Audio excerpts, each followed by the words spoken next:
Assalamualaikum warahmatullahi wabarakatuh. Perkenalkan, nama saya Adita Masoputan.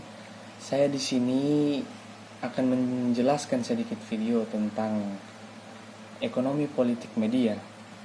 Ngomong-ngomong, saya lupa bahwa saya jurusan Ilmu Komunikasi semester 4. Baiklah, langsung saja. Yang pertama yaitu pengertian dari politik ekonomi media.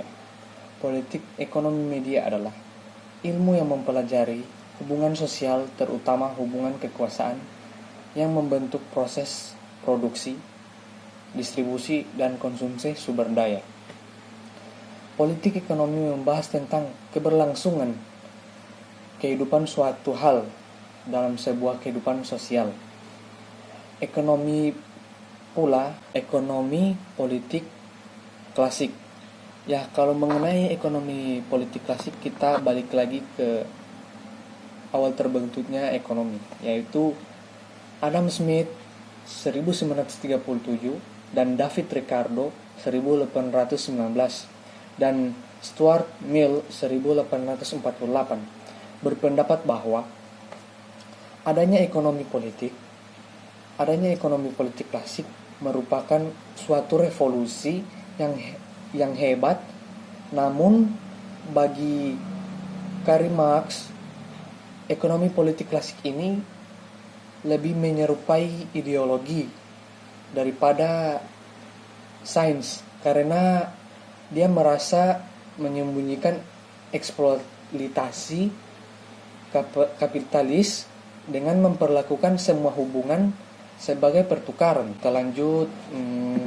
Ekonomi politik menggarisbawahi adanya sifat eksekutif dalam sistem kapitalis.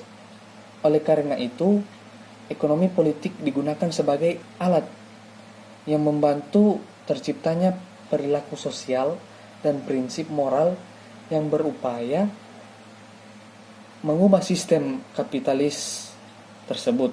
Baiklah, lanjut. Kemudian ilmu ekonomi kontemporer.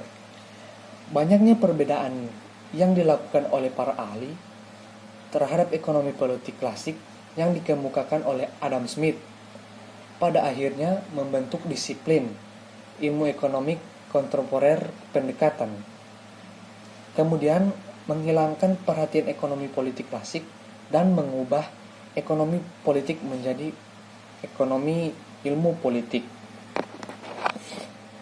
Analisis ekonomi politik terbagi 4 dasar analisis ekonomi politik. Yang pertama, produksi makna sebagai praktek kekuasaan.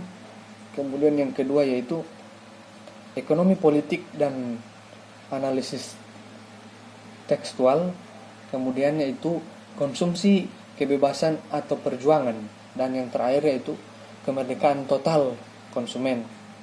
Itu ekonomi politik komunikasi. Nah, kita masuk pada ekonomi politik komunikasi. Di sini kajian ini berfokus pada interplay antara dimensi ekonomi dan simbolik. Media massa memperlihatkan bahwa masalah finansial dan organisasi produksi budaya memiliki konsekuensi bagi wilayah diskursus dan representasi dalam ranah publik, serta akses halayak terhadap media, yaitu Golding dan Murdoch pada tahun 1989. Kemudian yaitu saya akan menjelaskan 4 proses sejarah yang menjadi fokus ekonomi politik komunikasi. Yang pertama itu pertumbuhan media. Yang kedua, perluasan jangkauan perusahaan dalam industri massa. Dan yang ketiga, proses komunikasi informasi. Dan yang keempat yaitu perubahan peran negara dan interpretasi pemerintah. Ya, cukup sekian penjelasan dari saya. Mohon maaf sebesar-besarnya jika ada kesalahan-kesalahan kata terbesarnya. Wabillahi taufiq walhidayah. Wassalamualaikum warahmatullahi wabarakatuh.